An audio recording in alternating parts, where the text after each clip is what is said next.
Very good evening to all of you. I'm sociology faculty at Level Up IAS. Okay.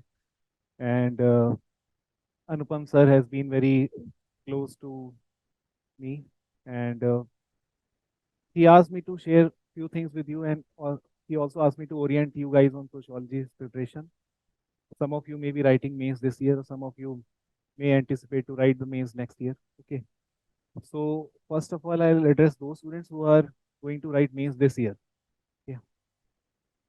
So see, to be very honest with you, online students, I think I'm audible to you, right? Forgot to check mic with you guys. Am I audible to you? Yes? Okay, fine. So see, I'll be very honest with you. When it comes to papers like ethics and sociology, or optional for that matter, your hold on PYQ matters a lot. Okay, it is not the depth of your knowledge is going to be tested. So cut to the point, it is actually your hold on PYQ. But how do you deal with PYQs? That is also very important. First, let me write this. PYQs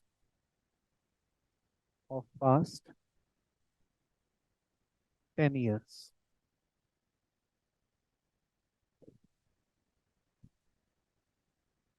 Socio strategy.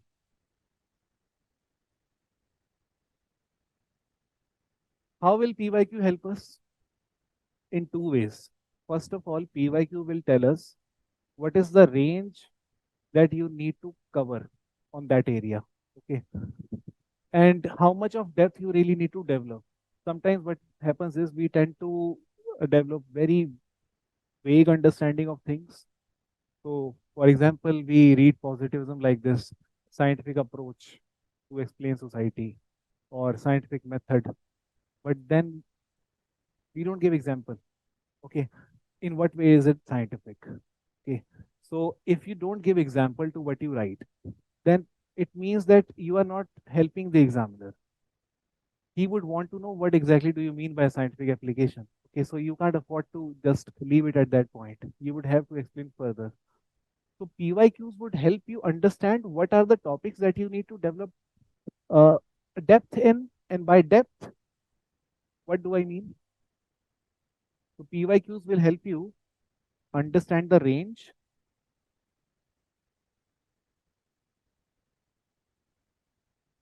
of questions.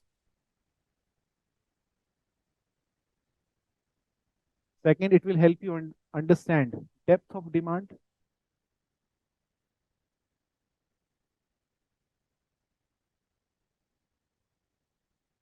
And then it will help you understand that these are the two things that you should worry about, nothing else. Okay. Now, how do you know whether you understand the depth of demand or not? Okay. How do you know whether you have covered the range of questions? You have uh, covered the wide spectrum of the topics that have been asked. ये कैसे ensure करें? इसके लिए you might have referred some base material. सबका अपना अपना base material होता है. Okay.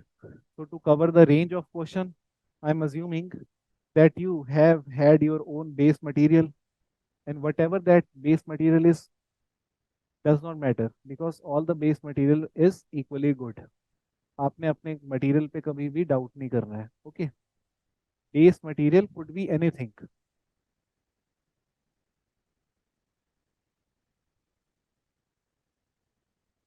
हाँ, कुछ कुछ बेस मटेरियल हैं जिस पे हम डाउट करेंगे.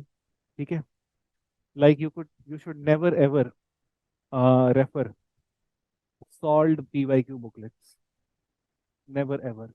if you are doing it, you are actually resorting to shortcut, and you are going to end up mugging up those answers. और उससे क्या होएगा, आपकी अंडरस्टैंडिंग बिल्डअप नहीं हो रही है, आप सीधा मगअप कर रहे हो. You are anticipating that the question may get repeated as if the answer would be the same and the question would be same. That is not going to happen because जब आप solve PYQ booklet देखोगे कोई भी, या solve model answer भी कोई देखोगे, तो आपके दिमाग में पता है क्या आएगा? यार ये स्कॉलर नहीं था ना मेरे आंसर में, तभी मेरे मार्क्स नहीं आए. This is how we start thinking. We actually start looking for our what we actually is missing by comparing the number of scholars that we knew and the number of scholars given in the answer. ये सबसे गलत tendency है.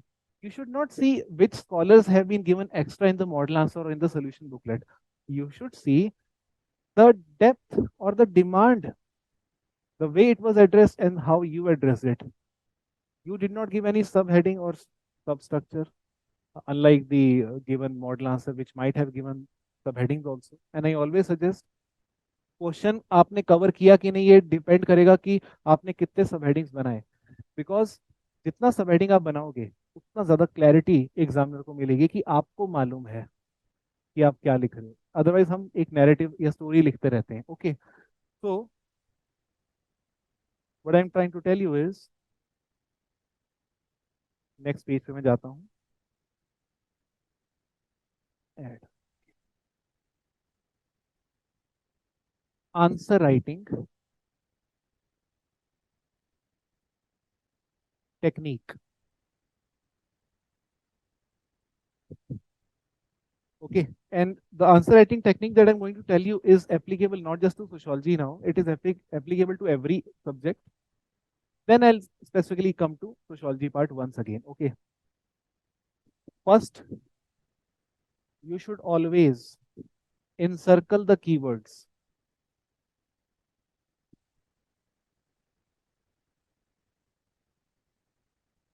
In the question. Okay. You should always encircle the keywords in the question. So, for example, if the question is, Europe is the first and only place where modernity emerged, comment. Up in this question, what are the keywords? Modernity, emerged, first and only. Europe तो given ही है क्योंकि emerge वहीं हो रही है. Okay, अब हमारा question जो है अगर ये है, Europe is first and only place where modernity emerged. तो अब आप देखो इनसर्कल करने से क्या फायदा होएगा. अभी मैं आपको एक चीज बताता हूँ इंटरेस्टिंग. अगर मैं इनसर्कल कर लूँ मॉडर्निटी को, फर्स्ट एंड ओनली प्लेस को, अब क्या होएगा, इन चारों कीवर्ड्स को अगर मैं देखूं, चारों कीवर्ड में मेरे लिए सबसे स्ट्राइकिंग कीवर्ड मॉडर्निटी, क्योंकि सब कुछ इसके अराउंड है. ओके, तो my task should be to define modernity. Okay, so I'll start with definition of modernity. Okay, so encircling is helping me to know where to start with. Otherwise I would have given a quotation to show scholarly orientation which is not necessary. हमें सीधा मुद्दे की बात करनी है, हमेशा ध्यान रखना मुद्दे की बात. ठीक है, तो मॉडर्निटी को आपने डिफाइन किया. अब डिफाइन करने के बाद what should be the next step, ये भी हमें इंसर्कल करने से पता चलता है. फर्स्ट प्लेस, तो अब हम सब हेडिंग ऐसे बनाएंगे, modernity emerged first in Europe, सब हेडिंग, फर्स्ट सब हेडिंग. एंड अब क्या करेंगे, अब कैसे इमर्ज हुआ मॉडर्निटी यूरोप में उसको दिखाएंगे इस सब हेडिंग के अंदर. Right, once we are done with that, then second sub heading, is it the only place, second sub heading. Okay, यहाँ पे ना ये सब हेडिंग मैंने ये नहीं डाला it is the only place, मैंने ऐसे कर दिया is it the only place. यहाँ पे मैं कमेंट भी डाल रहा हूँ अपना साथ साथ, जो लास्ट में डिमांड थी कि अपना ओपिनियन बताओ. मैं बोलूंगा टी, अब कंटेंट कुछ भी वेरी कर सकता है. ऑनेस्टली आपको मैं बोलूंगा जो मैं कहूंगा वो आंसर नहीं है, वो मेरा आंसर है. जो मैं बोलूंगा वो आंसर नहीं है, वो मेरा आंसर है. आपका आंसर कुछ अलग हो सकता है, बट स्ट्रक्चर है कि नहीं वो इंपॉर्टेंट होगा. मैं बोलूंगा see modernity, the notion of modernity being limited to Europe, or Europe being the only place where modernity emerged, is highly Eurocentric notion. Eurocentric notion मतलब आप बड़े यूरोपियन नजर से देख रहे हो मॉडर्निटी को, कि जो यहाँ यहाँ हुआ वही मॉडर्न है, बाकी सब जो होता है दुनिया में वो सब बैकवर्ड अनसिविलाइज होता है. दिस इज हाईली यूरोसेंट्रिक और colonial notion, colonial notion. Okay, there are multiple strands of modernity. Okay, for example, Indian modernity, one of the modernity. अब मैं थोड़ा सा इसके ऊपर बोल देता हूँ. सब हेडिंग आप समझ गए कैसे बनाना था. मैं क्या बोलूंगा.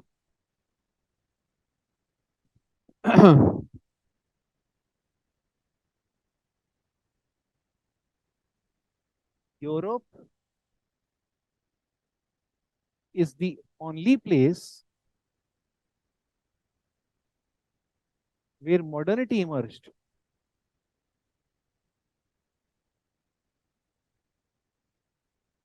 Is highly colonial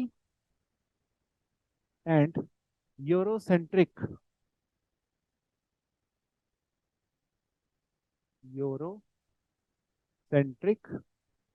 view. इसका मतलब आप समझ गए, ये बहुत कॉलोनियल नजर है. ठीक है.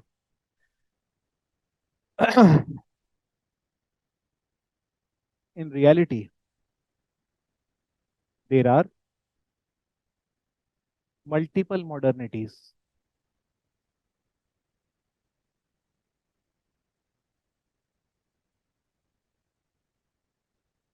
अब मल्टीपल मॉडर्निटीज एक कॉन्सेप्ट है. स्कॉलर है जैसे सैमुअल आइसन start,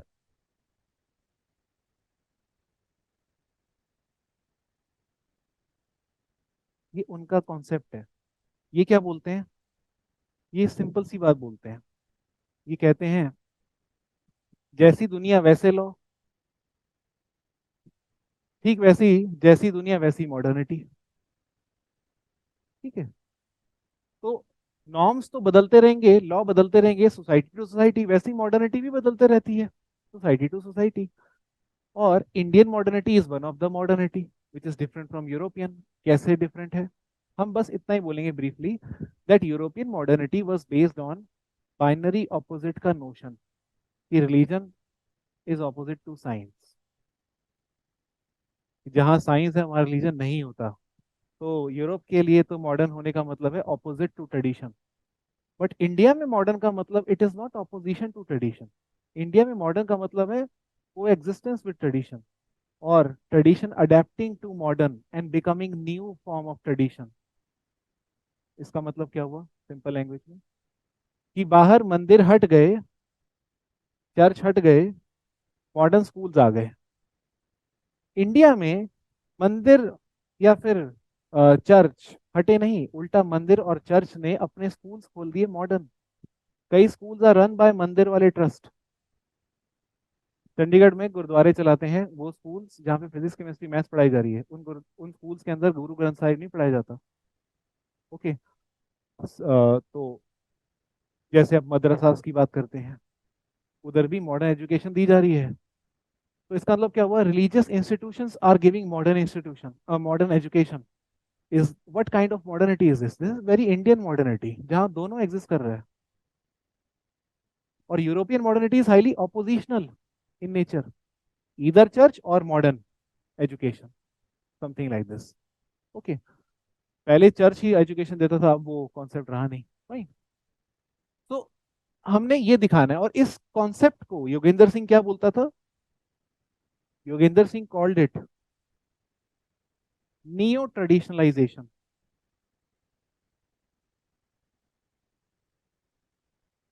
what is neo traditionalization, that tradition adapts to modernity in different और यूनिक मैनर इन इंडिया. जैसे यहाँ पर पॉलिटिकल स्ट्रक्चर डेवलप हुए, बाहर की तरफ पॉलिटिकल पार्टीज यहाँ आई, इसका ये मतलब नहीं कास्ट एज एन इंस्टीट्यूशन खत्म हो गया. उल्टा caste adapted to the modern political structure and transformed itself into caste based political party. Voting pattern also emerged as caste based. Okay. तो we are not just casting our votes, we are voting our castes. तो vote भी चल रहा है और cast भी चल रहा है, दोनों चल रहे हैं। ठीक है, यानी कलेक्टिविज्म भी है, कलेक्टिविज्म मतलब कास्ट बेस्ड आइडेंटिटी, और इंडिविजुअलिज्म भी है, योर राइट टू वोट। दोनों साथ चल रहा है, पैटर्न वेरिएबल ए भी चल रहा है, पैटर्न वेरिएबल बी भी चल रहा है, एस्क्राइब्ड स्टेटस भी चल रहा है, अचीव्ड ओरिएंटेशन भी चल रही है, ऐसे करके। और अगर ये सब नहीं डालना तो सिंपली हम ये बोल सकते हैं हड़प्पन सिविलाइजेशन भी तो मॉडर्न थी, फूड प्रोसेसिंग इंडस्ट्री तब भी थी हमारे पास। हम्म, वो सब चीजें इस तरह से यूज कर सकते हो आप। तो कहने का मतलब क्या है, ये सब तब आएगा जब आप ब्रेक करोगे, but if you start thinking of scholars पहले ही, तब ये सब नहीं आएगा, और तब आंसर आपका वेग हो जाएगा। ठीक है, इसलिए हमें एक चीज का ध्यान रखना है। So online students, did you get my point what I was trying to explain to you? So this was about answer writing. Okay, now coming back to few more points on answer writing. Encircle the keywords in the question. Now we understand the importance of encircling. Once you encircle, then you bring subheadings. Once you bring subheadings, your answer look neat and clean, and you don't write in pressure of writing scholars. You actually write to the point. Okay, and then scholars naturally come. I was not in the pressure to introduce Yogendra Singh or yes, Samuel Eisenstadt. I was more interested in defining modernity, breaking, and then introducing things like this. Okay, now next point we should remember in answer writing. Always give subheadings, which I have just told you. Third, never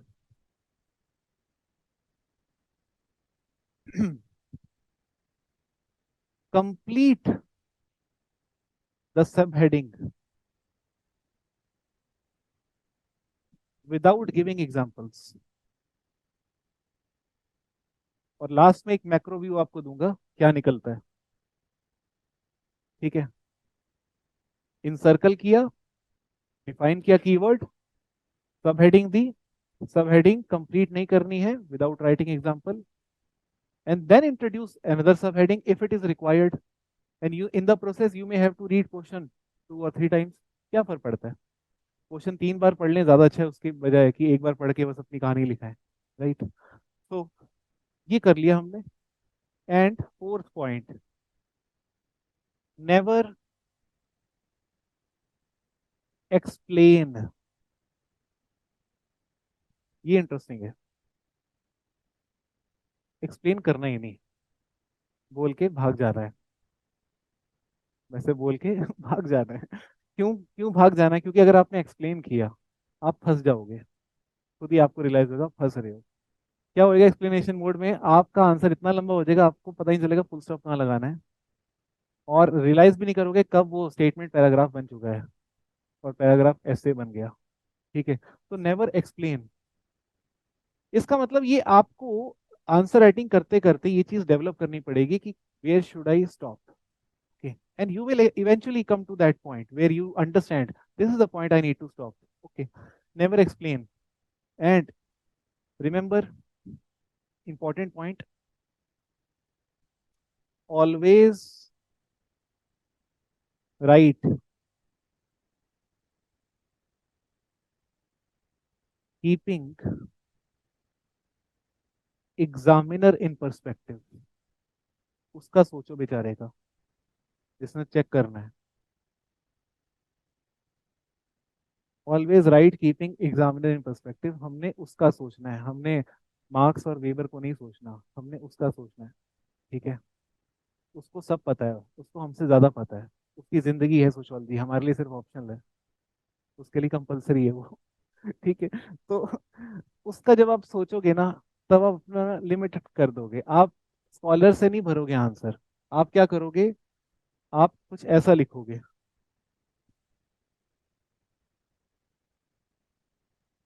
आपका answer ultimately, अगर ये सारे point follow कर लूं मैं, तो क्या बन रहा है मेरा आंसर ऐसा, ये अगर शीट है मेरे सामने, ये क्वेश्चन है।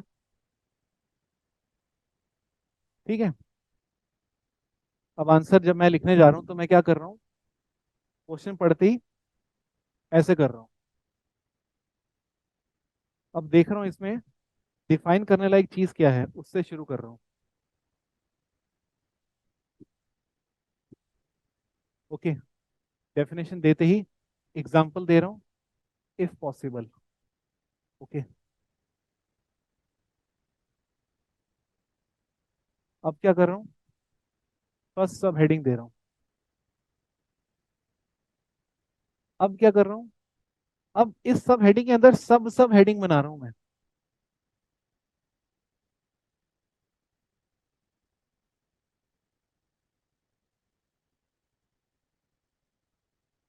ओके, और उसके बाद स्विच कर रहा हूँ सेकंड पेज पे,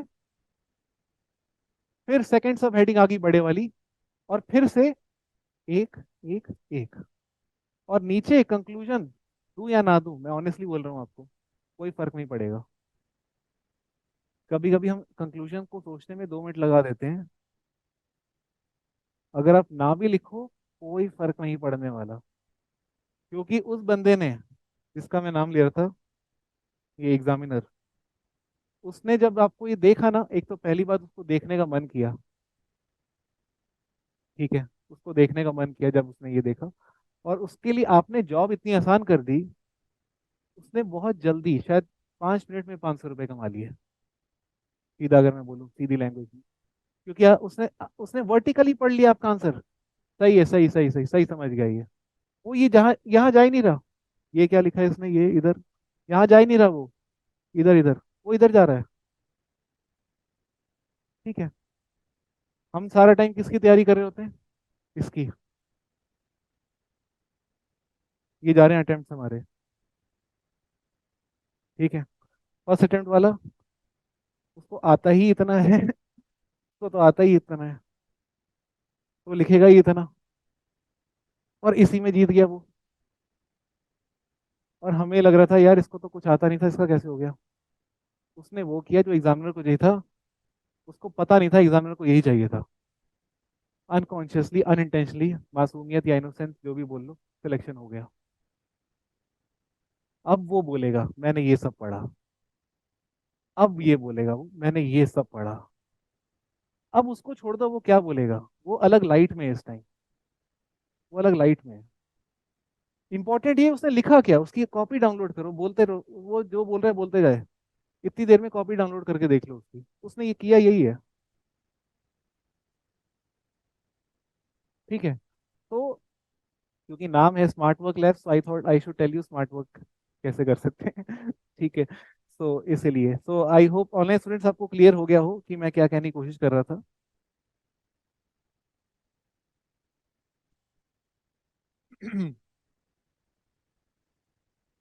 यस, ओके, अच्छा, now all the students who are writing mains this year, अब उनके लिए मैं कुछ स्पेसिफिकली बोलना चाहता हूँ। We are running test series and crash course cum test series, two things, okay, for the students who are writing mains this year. दो चीजें हम कर रहे हैं, एक तो we are right organizing crash course cum test series, दूसरा we are doing test series. क्या फर्क है, कोई फर्क नहीं है। टेस्ट सीरीज में टोटल 8 टेस्ट हैं, crash course cum test series में भी टोटल 8 टेस्ट हैं। फर्क इतना है कि before every test you have some classes in crash course. Why classes,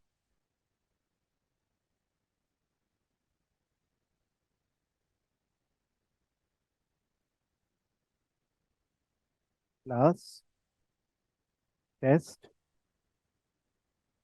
test discussion.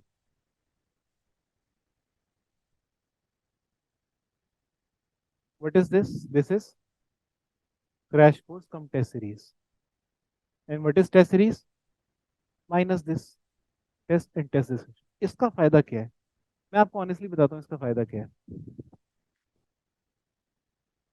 Once you attend class before writing the test, you will get opportunity to clarify many of the doubts that you might have accumulated over the years. Okay. Second, it will help you revise the things quickly. So before every test, we have at max at max 4 classes, and that too only for units like thinkers and certification. इन दोनों को club कर दे हम, thinker certification और work and economy, इनके जैसे units के लिए हमने टोटल 4 क्लास लगाई हैं या लगाएंगे 21st से। Okay, 21st June is the time. From 21st to 24th we are going to have class on these 3 units. Okay, the test on these 3 units will be held on 25th. So 21st से 24th तक if you attend the classes, trust me, you will feel that you have revised it by self study only. क्योंकि what we do in the class is that we ensure that PYQs तो पहले address हो सारे के सारे important, खासकर वो जो जिसमें फंसते हैं. So I will not be explaining PYQs like sociology और anthropology में difference. Okay.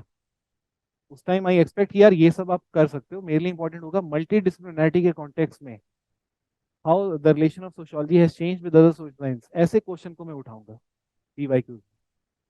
So similarly, we will discuss typical, some non-typical PYQs. Secondly, we will revise all the concept without skipping even single one.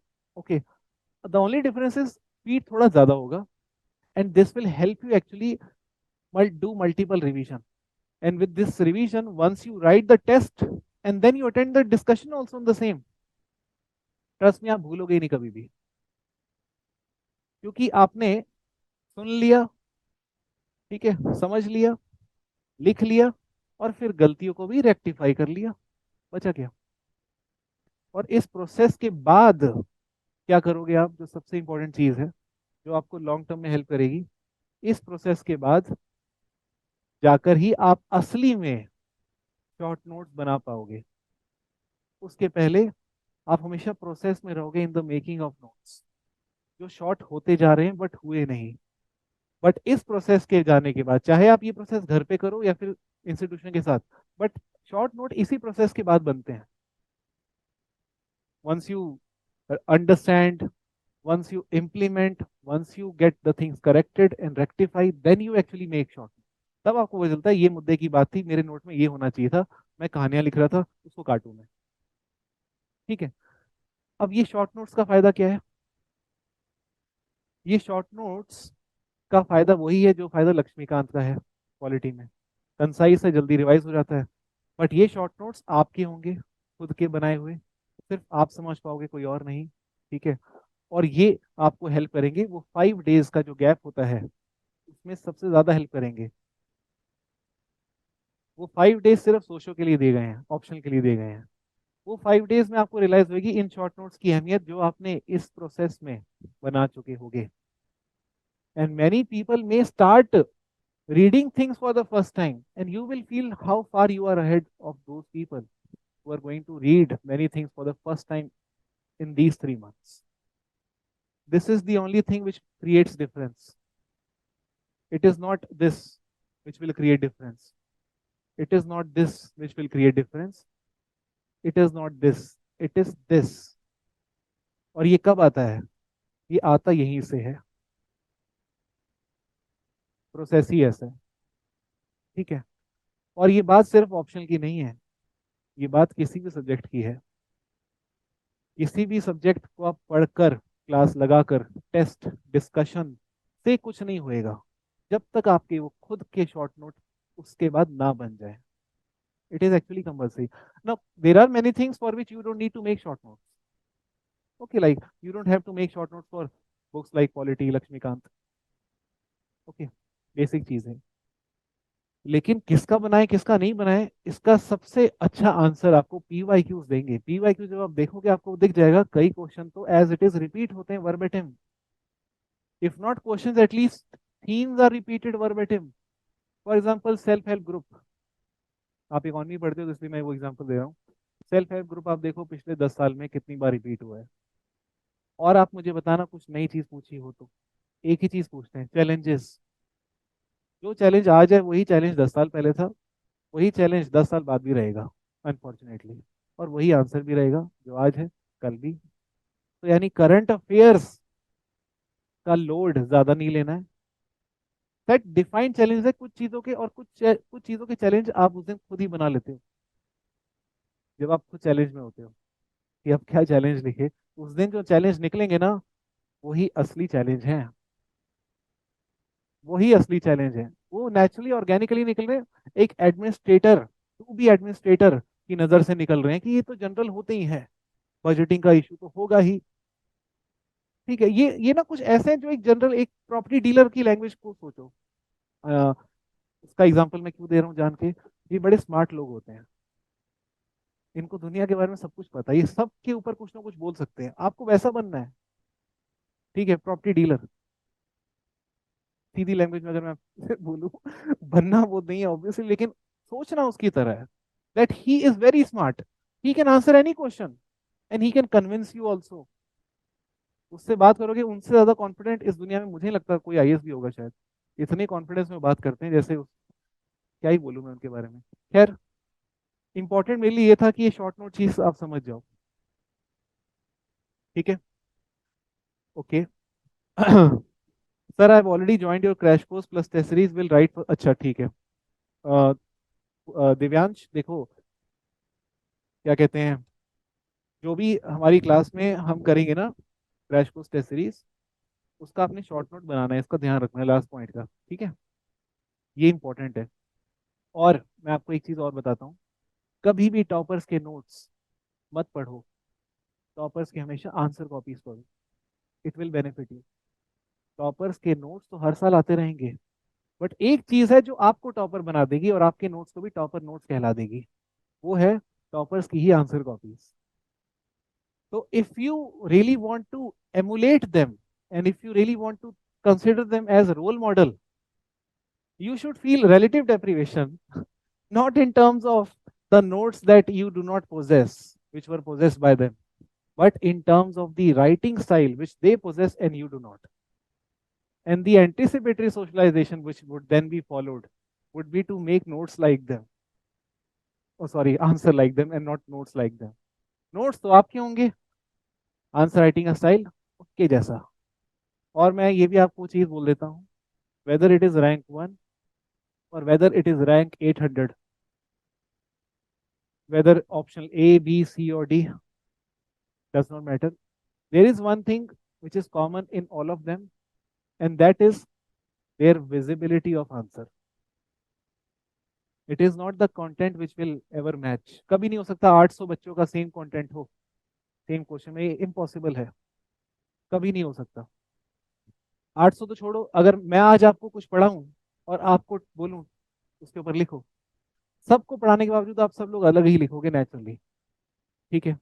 तो 800 का content same नहीं है जिसकी वजह से marks है, उनका राइटिंग स्टाइल में कुछ तो पैटर्न है जिसकी वजह से मार्क्स आ रहे हैं, कि वो जो लिखते हैं विजिबल होता है, देख के लगता है यार खुला है एकदम, और बेसिक भी लगता है ऊपर से, इतना बेसिक की भी स्टार्ट डाउटिंग इसका कैसे हो गया, बट एक्चुअली वही बेसिक से उसका हुआ है। ओके, तो द रियल वैल्यू एडिशन, क्योंकि ये वर्ड बहुत पॉपुलर है ना, the real value addition is not content addition,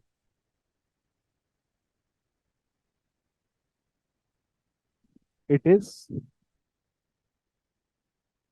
content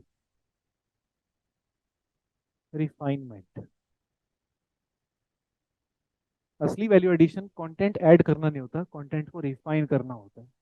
okay, तो हमेशा ये ध्यान रखना, आपको आंसर राइटिंग में बहुत चेंजेस नजर आएंगे अपनी खुद की में, ठीक है। So, so this was all for those students who are going to appear for this year mains. Now the students who are going to appear for prelims, how many of you online students are going to write prelims next time, or will be writing their first prelims next time, so that I can start addressing you guys also. And how many of you are going to write prelims next time? आप आप आप आप okay, ठीक है, next time. Okay, Shri Gugan, Bhavya, Nilesh, अच्छा, अपने students हैं यार यहाँ, काफी हैं यहाँ पे अपने स्टूडेंट्स भी। ठीक है। संजना आप भी लिख रहे हो ना? आपका नाम संजना था ना? सिमरन, सॉरी। सपना, आप भी लिख रहे हो ना इस बार मेंस? ओके ओके, ठीक। सो नाउ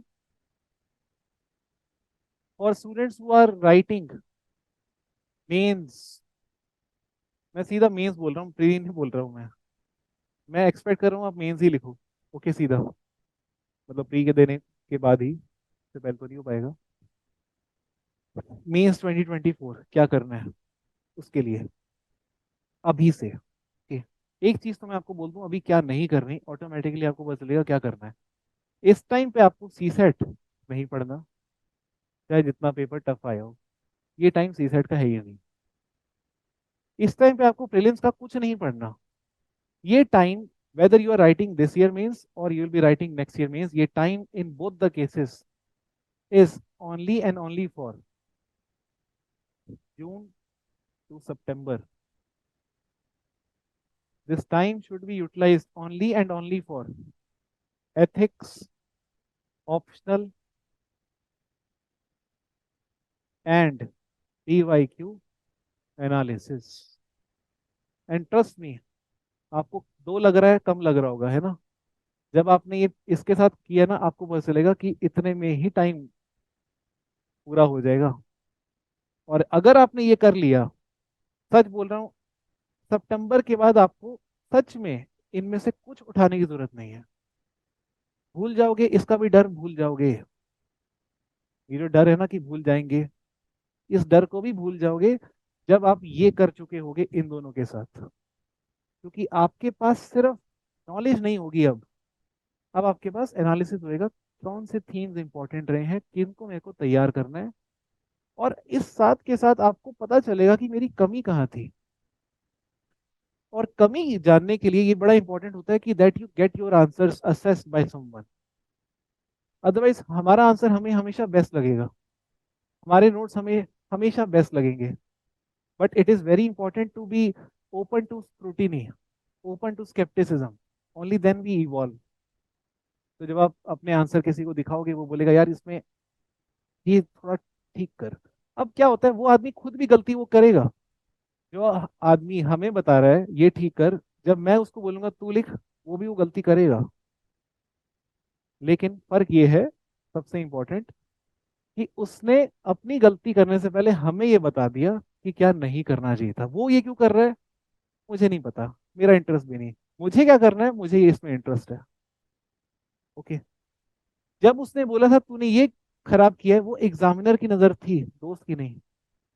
एग्जामिनर जो होता है ना दुनिया में, इस कोई भी एग्जाम हो रिटर्न, हम सबका जो माइंडसेट है, अगर मैं एग्जामिनर हूँ, हम सबका माइंडसेट एक ना बाइनरी ऑपोजिट फ्रेमवर्क में चलता है। जैसे लुई डूमो बोलता है ना, बाइनरी ऑपोजिशन, वही फ्रेमवर्क रहता है हमारा, pure impure.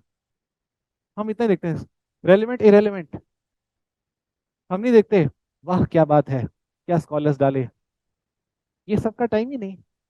Relevant irrelevant, relevant irrelevant, ऐसे चल रहा है बाइनरी ऑपोजिट में माइंड। तो छांटना आसान होता है, तो वर्टिकली छांटते हैं सब। ओके। तो from June to September, ethics optional, you should prepare these two if you are writing prelims 2024. And you should not say that I have completed sociology or ethics without going through PYQ. And what is the importance of PYQ? Importance of PYQ is very simple. In both papers, 70% will be repeated.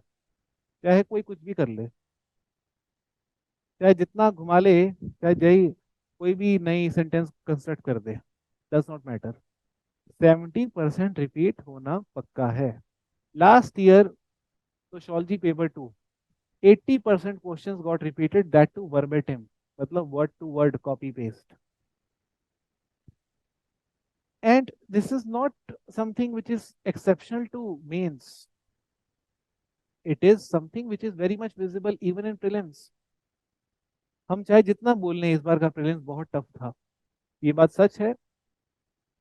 इस बार के prelims में भी वो 35-40 question थे, जिसमें से 10-15 logic सही होते हैं, जिनकी तैयारी पहले से नहीं की जाती, उसी दिन दिमाग चमकता है और लगता है ये कहाँ से सही होगा। उनकी तैयारी हम पर जब करने लगते हैं वो गलत वहां हो जाते हैं। वो 15 क्वेश्चन हमेशा लॉजिक के रहेंगे, वो लॉजिक बेस्ड है। इसलिए मैं ये बोलता हूँ paper 1 is also see set. सिर्फ पेपर 2 सी सेट नहीं जहाँ एप्टीट्यूड चेक हो रहा है, एप्टीट्यूड आपका 1 में भी चेक हो रहा है कि आप लॉजिक लगाते हो या फिर फैक्ट ही याद कर रहे हो। ओके। और उन लोगों ने भी वही सोर्स पढ़े थे जो हम सब पढ़ते हैं। ठीक है। उनका हो गया क्योंकि उन्होंने माइंडसेट जो था थोड़ा काम रख लिया। जिनका नहीं हुआ, ये नहीं कि उनमें टैलेंट नहीं है, उनका अगली बार हो जाएगा, बस उस दिन वो माइंडसेट अपना कंट्रोल नहीं कर पाए। Panic attack. शायद रीजन सबसे बड़ा ये भी हो सकता है कि उन्होंने जो एक्सपेक्ट किया था वो नहीं हुआ। कुछ ट्रिक्स बहुत आजकल चल रही थी, मैं खुद भी देख रहा था यूट्यूब पे। इस बार के प्रीलिम से पहले जितना ट्रिक्सटर्स आए हैं, ट्रिक्सटर्स इतने पहले कभी नहीं आए थे किसी भी साल में। और पता नहीं ये लोग क्यों अज्यूम करते हैं कि यूपीएससी वो मार्स में बैठे हैं, उनको पता ही चल रहा है यहाँ क्या ट्रिक्स हम डिस्कस कर रहे हैं। सबको सब कुछ दिखता है। ओके। सो खैर, कहने की बात यह है कि आपको जून टू सितंबर ये करना है किसी भी हालत में with PYQ analysis. And what after September?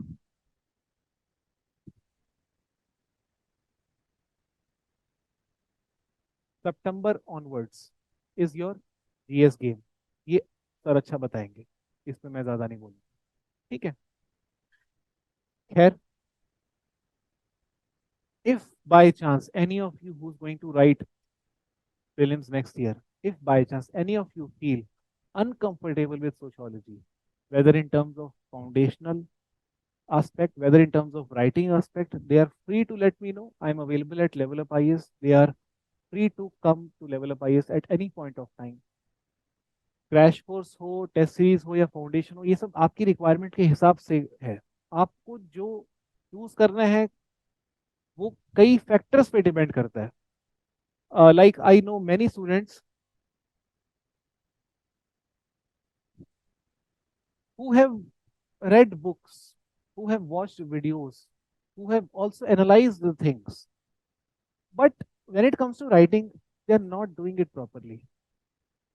And इसलिए जो हमारा फाउंडेशन कोर्स होता है ना, उसके अंदर ही मैं आंसर राइटिंग को इंक्लूड करता हूँ विद टेस्ट सीरीज, ताकि जब आप पढ़ो तो लिखो भी, क्योंकि विदाउट लिखाई पढ़ाई का कोई सेंस नहीं है इस एग्जामिनेशन। सिर्फ पढ़ेंगे तो स्कॉलर बनेंगे, लिखेंगे तो कैंडिडेट भी रहेंगे। ओके। तो इसलिए जब भी आपको लगे कि आपको कोई इशू है राइटिंग में या कॉन्सेप्ट की क्लैरिटी में, मोस्ट वेलकम। मैं अवेलेबल रहता हूँ लेवल अप में 6 बजे तक, 6:30 भी हो जाता है कभी कभी। ओके। और अ, हमारे जो कोर्स है सोशोलॉजी के फाउंडेशन क्रैश कोर्स, बहुत अच्छे रिजल्ट रहे हैं। लाइक लास्ट ईयर 293 मार्क्स जो स्टूडेंट थी Ashwini, she was my sociology foundation student. 229 उनका रैंक था। 294 मार्क्स था दिव्यांशी सिंगला का, she was sociology crash course student, and she is again enrolling for the same crash course, जबकि उसका रैंक 95 अच्छा खासा है। वो रिलैक्स रह सकती है, लेकिन उसको आईएएस बनना 95 में नहीं मिलेगा। ओके।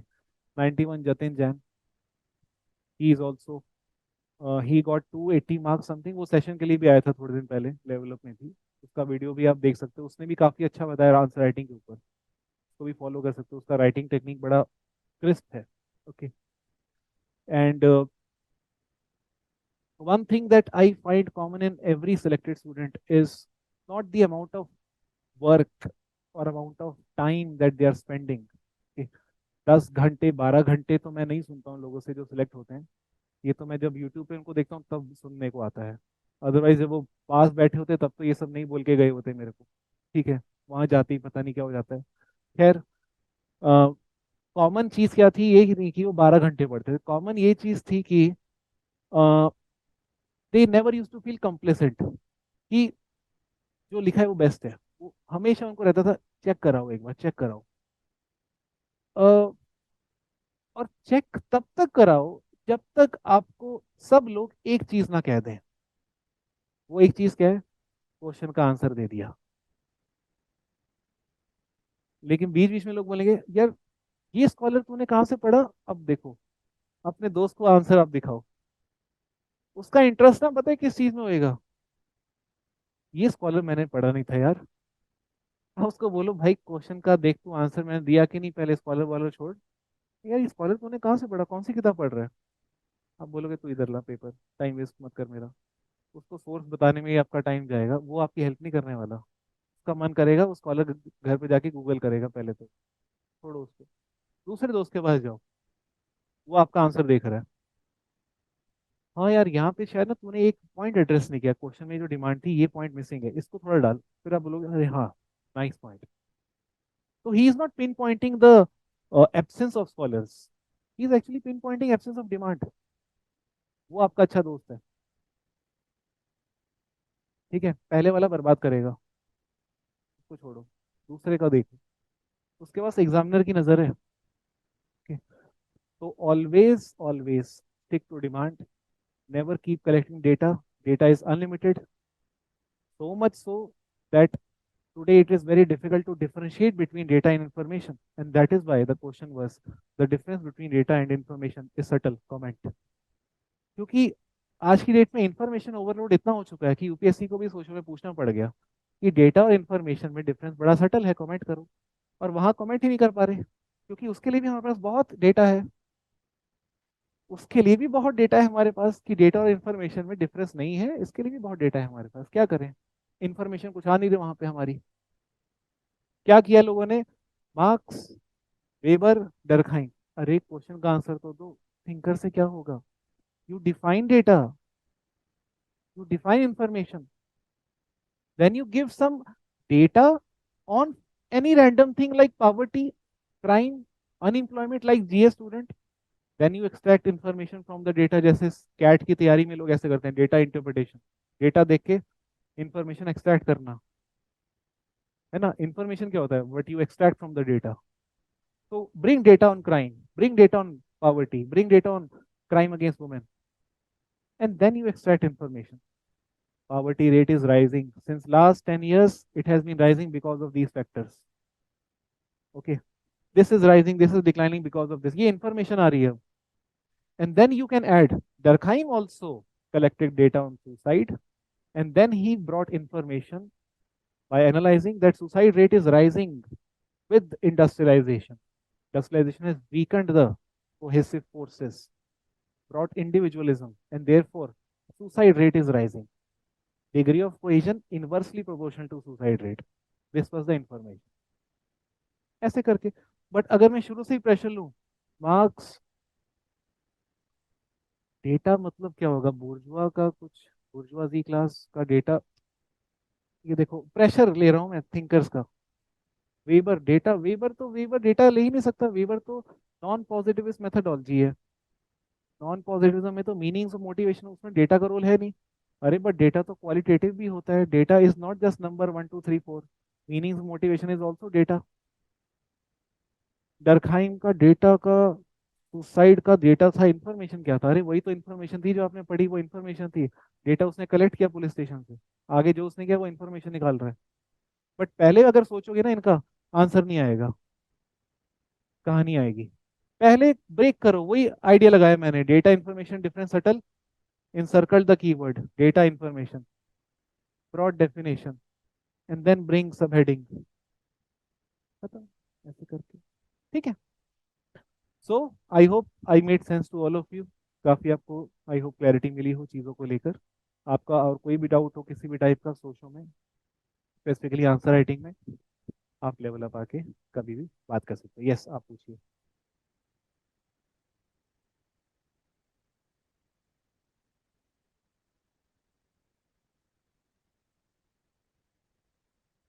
अच्छा, साथ मतलब? Okay okay.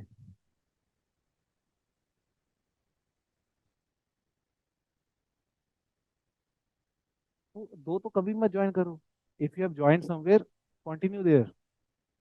मेरा ज्वाइन नहीं करना है गलती से भी, कभी भी। तो उधर क्या, उधर भी तो टेस्ट सीरीज ही होगा ना? अच्छा, क्लास खत्म हुई है उधर? Okay okay okay okay, I understand point. You're writing mains this year. Uh, First test is going to happen there very soon. This is what you are saying, है ना? From tomorrow only. The first test is on first, second, and third chapter. Okay. Mm, and that is part of your course only, foundation course. I see. I can't say anything. Uh, just wait for the evaluation. If you don't feel satisfied, you can bring the same copy to me. Then I'll suggest accordingly. I can't say कि नहीं छोड़ो उनको इधर आओ.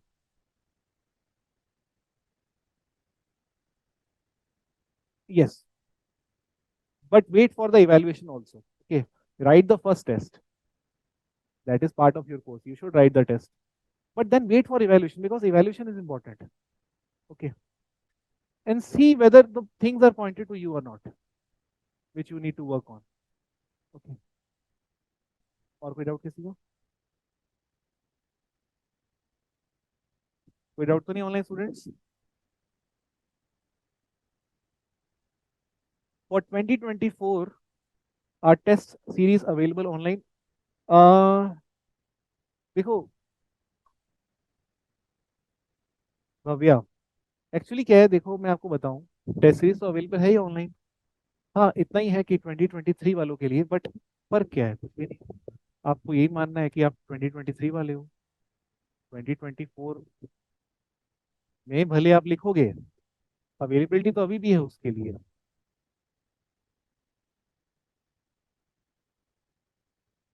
Divyansh Garg sir, how to contact you online since I am not in Delhi?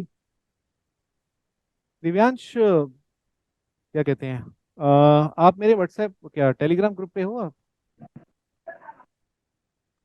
Crash course का हमारा एक group बना है, टेलीग्राम टेलीग्राम का ग्रुप. उसमें आई थिंक, अच्छा अभी आप नहीं हो तो आप शायद ऐड हो जाओगे क्योंकि कल ही बनाया हमने वो ग्रुप. तो आई थिंक आज या कल तक वो लोग ऐड कर देंगे. उस ग्रुप पे मैं अवेलेबल हूँ. और दूसरा, अगर आपको बात भी करनी है तो यू कैन सिंपली कॉल मी. मैं नंबर भी अपना लिख देता हूँ यहाँ पे.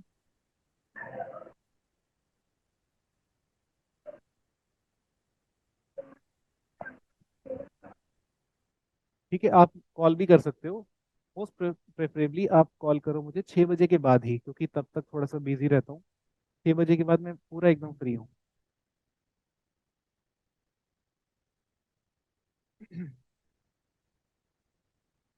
ठीक है.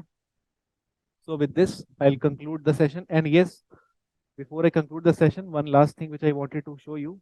Although the book is not yet out in the market, it will take 3 more days, but I have made one book to help all the students of sociology.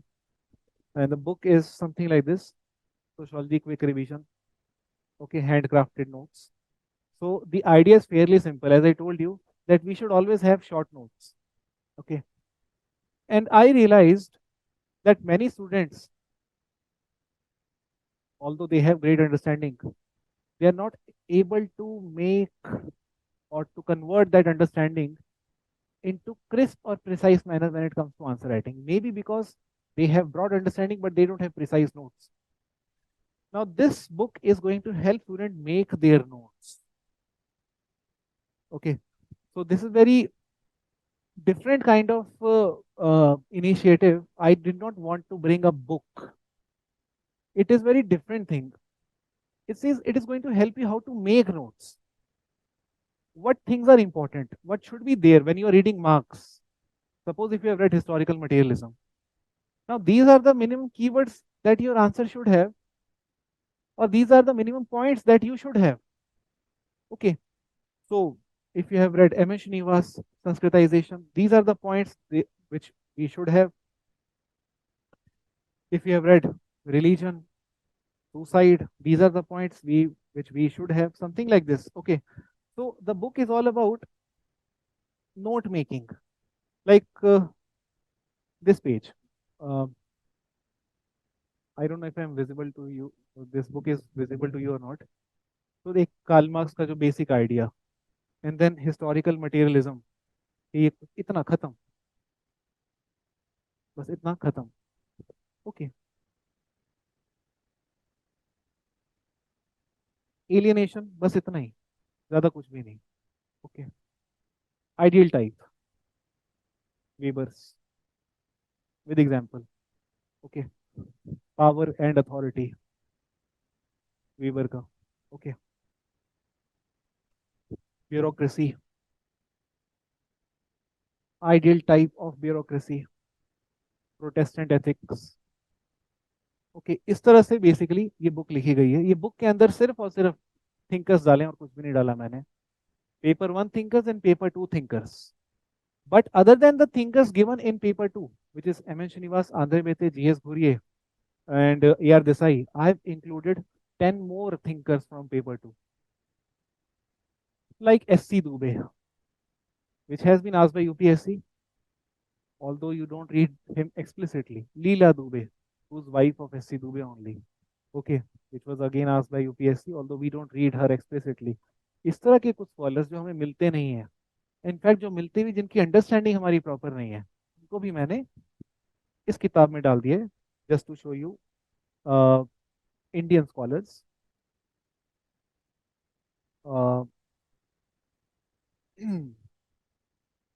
जैसे आंद्रे बेते हैं, ओके,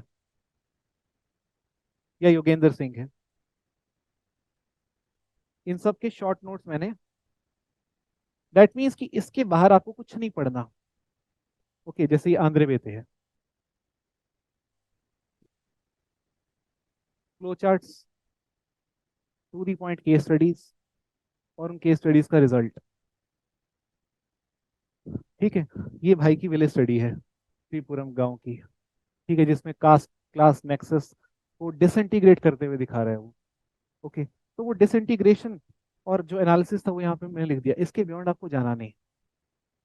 न्यू कास्ट का concept उसने दिया था, new caste. He used to call IAS IPS as new caste, because earlier Brahmins used to marry within Brahmins, and within Brahmins also there were different sort of Brahmins who used to marry within themselves, and he believed that with modern occupation, one of them is bureaucracy, now IAS are marrying within IAS, so same behavior is observed although in modern institution. So it, this IAS community is the new caste. He's not calling IAS explicitly as a new caste, but he's talking about how modern occupations also reflect the same tendency of endogamy. Okay, and this is how the book is made, all focused on thinkers only. And why only thinkers? Because thinkers हमारा बहुत time लेते हैं, हमारी preparation का major time. जब आप foundation भी पढ़ते हो तो 5 महीने में से 2 महीने तो सिर्फ थिंकर्स के ही होते हैं, ओके, पेपर 1 और 2 मिलाकर।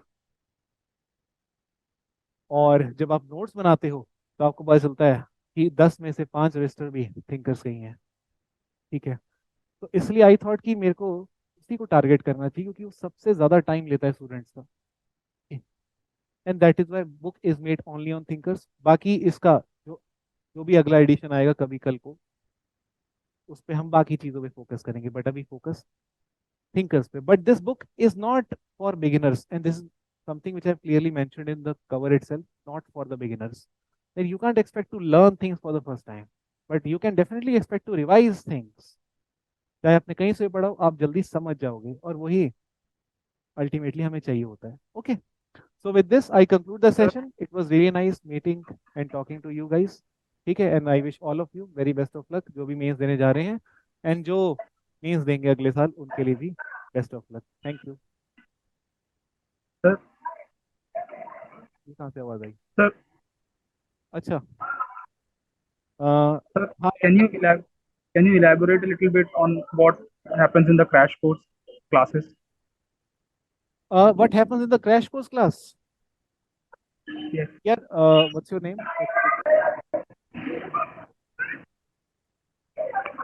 What's your good name? Sandeep. Sandeep. Sandeep. Sandeep, बहुत सिंपल सी बात है।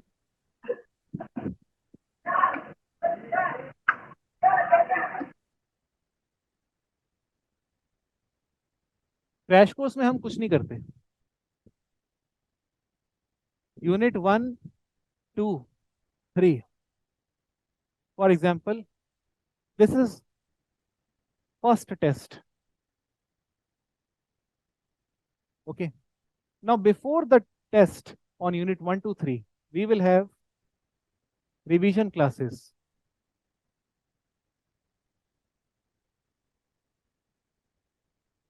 2 to 3 revision class, minimum 2, maximum 4. Okay, in those classes we will revise 1, 2, 3.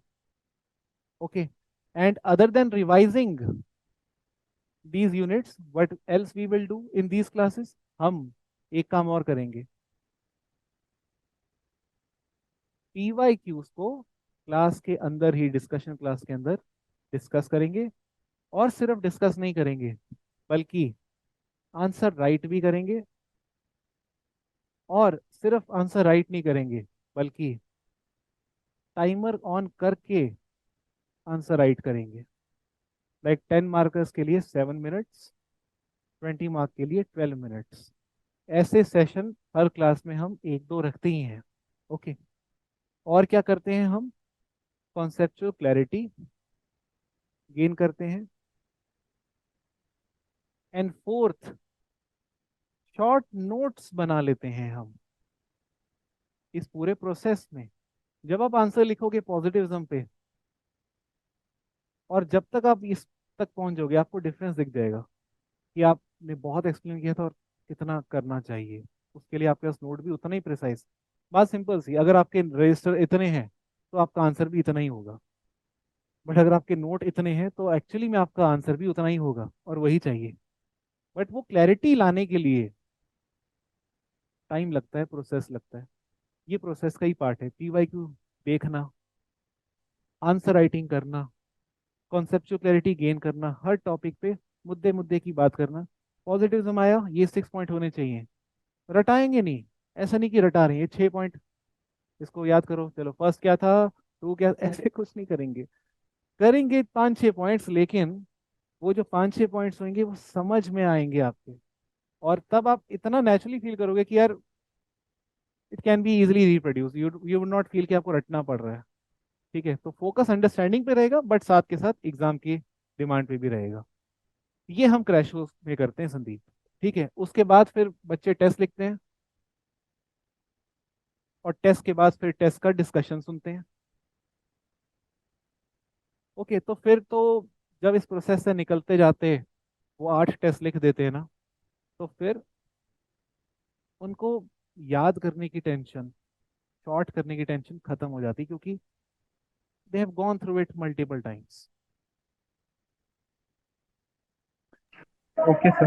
Uh, I felt the answer in my answers examples are always missing जो basic नहीं आ पा रहे। तो जो आप आंसर में भी आपने बताया था वो कि एक एग्जांपल लिखना है, वो नहीं आ रहा था। तो yes yes, how do we put that in the paper? नहीं बिल्कुल ठीक बात है। देखो, एग्जाम्पल होना चाहिए। हम हमेशा क्या करते हैं सोशो में, एग्जाम्पल को हम भूल जाते हैं। हमें लगता है एग्जाम्पल से अच्छा स्कॉलर डालो। ये गलत है, गलत, बहुत गलत अप्रोच है। कभी भी एक स्कॉलर एग्जाम्पल का सब्स्टिट्यूट नहीं हो सकता। एग्जाम्पल तो इनफैक्ट स्कॉलर की बात को समझने के लिए भी चाहिए। तो अगर क्वेश्चन पूछा जा रहा है हिस्ट्री और सोशोलॉजी में रिश्ता कैसे बदल गया, तो हम ये नहीं बोल सकते GE हार्वर्ड कहते हैं सोशोलॉजी या history is past sociology, sociology is present history. अरे ये आंसर नहीं है, ये स्टेटमेंट है। Answer can not be a statement by scholar, answer has to be explanation by you, and which cannot be completed without example and structure, subheading, definition. Okay, तो कहने का मतलब है कि scholar can add you, they can not complete you. ठीक है, and sociology is not thinkers. thinker is something which is there even in physics, chemistry or maths also, that way तो they are also thinkers, but we don't say कि maths तो thinkers होगा या physics तो thinkers होगा, क्योंकि हम वहाँ एक्चुअली कॉन्सेप्ट पढ़ रहे हैं। जब हम E = mc² पढ़ रहे हैं ना, हम आइंस्टाइन नहीं पढ़ रहे, हम कॉन्सेप्ट पढ़ रहे हैं। बट यहाँ जब हम लोग पढ़ने लग जाते हैं सोशल साइंस के अंदर, हिस्टोरिकल मटेरियलिज्म, लोग घुस जाते हैं मार्क्स के अंदर। वहां हम आइंस्टाइन में घुसे नहीं, यहाँ मार्क्स में क्यों जा रहे हो? ठीक है, तो गलती कहीं ना कहीं तो हमारा जो थिंकिंग है ऑन सोशल साइंस उसको लेकर है। ठीक है, तो that needs to be refined. ठीक है, चलो इसके साथ। सर हाँ जी। Sir, people who have done foundation course earlier, can we join crash course and revise it uh, or write test? अच्छा, you are my foundation student क्या? Yes, sir. Sri अच्छा, Gugan. Shri Gugan, your question was, if people who have Sir, joined foundation, can they join crash course? crash and revise it now. You are writing mains this year or not? No, sir. I'm not qualified. हाँ, तो see, don't think of joining crash course. Okay. Okay, sir. Why? Because see, although it can benefit you, okay, but I don't want to disturb your plan. I don't know what your plan is, what you have planned for yourself in the coming 3 months. I Okay, sir. don't want to force my plan on that plan. Okay. Okay, sir. I believe honestly कि आपने जो भी plan किया होगा अपने लिए अगले 3 महीने में वो अच्छा ही होगा। और अगर आपको सोशो में हेल्प की जरूरत है, यू आर मोस्ट वेलकम, आप जब मर्जी आओ। ठीक है, Okay, you sir. Don't need to join course for that. वैसे भी अगले साल आपको लिखना है, आपको तब करने की जरूरत ज्यादा पड़ेगी, अभी का कोई मतलब नहीं है। Okay, sir. Thank you, sir. ठीक है, तो I think I can safely assume कि क्वेश्चंस हैव बीन एड्रेस्ड, कोई बचा नहीं होगा कुछ। हाँ जी, नोट्स फिर से नोट्स बोल रहे थे तुम, आंसर कॉपीज है ना? अच्छा क्वेश्चन है।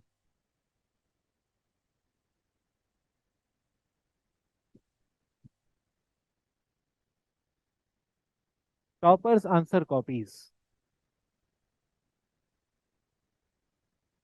recommended ones,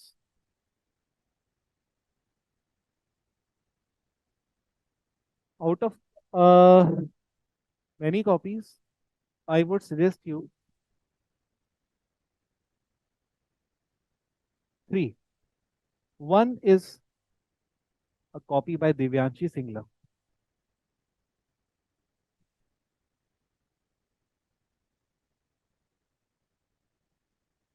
rank 95, social marks 294. You can go through her copy, okay, and don't judge her. जब आप उसकी कॉपी देखोगे, जज मत करना कि यार इसको तो कुछ नहीं आता, इससे ज्यादा मुझे आता है। आपने किसी भी कॉपी से कंटेंट नहीं देखना है, सिर्फ स्ट्रक्चर देखना है, इसको ध्यान रखना। हमारी नजर स्ट्रक्चर देखने पे है, ठीक है। सेकंड, एक लड़का है जो जो जिसका आंसर राइटिंग मेरा फेवरेट है, ठीक है, मतलब पर वो राइटिंग स्टाइल मैं कभी ओपनली रेकमेंड नहीं करता हूँ किसी को, ओके। इसकी कॉपी जरूर देखना, आशीष। आपको पता चल जाएगा मैं क्या कहने की कोशिश कर रहा था। Ashish, rank 23, and this is sociology 2021 का कॉपी है। ही गॉट 280 आई गेस, जहाँ तक मुझे याद आ रहा है। इसकी कॉपी एक बार देखना, 2021 का है, आप समझ जाओगे। अभी मैं ओपनली नहीं बोलना चाह रहा हूँ कुछ भी। Third, I would suggest you Abhinav Jain,